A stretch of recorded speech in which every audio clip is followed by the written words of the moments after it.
Empungi eziri mu kicweka cyo kubanza naza kuba nizitunga obucweka nkaga aharigana bw'ebyokurya, eziri omu kicweka cya kabiri zihebwe obucweka 40 aharigana, kandi ezi ziri omu kicweka ekya kashatu tiziratunge ebyokurya byona. Because we have done this exercise of categorization, which we have termed prioritization, and so those who have the means to support themselves will no longer be getting food from WFP or cash assistance from WFP. And those who are moderately vulnerable, they are getting that 12,000, while the most vulnerable, we have stepped their rations from 19,000 to now 24,000.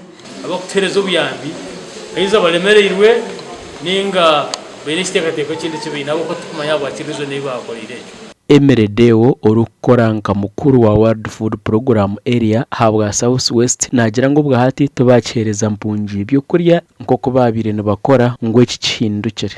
You can't put everybody in the same situation.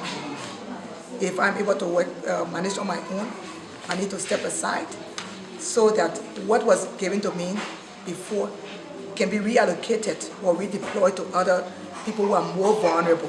It is now up to the government of Uganda and some partners to venture into livelihood to manage the issues of refugees.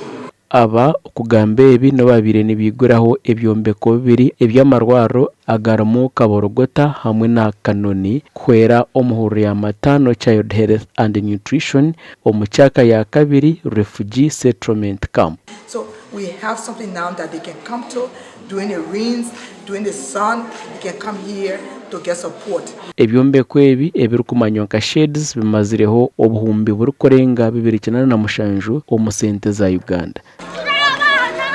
Gashakwa Jonathan Tusingwire.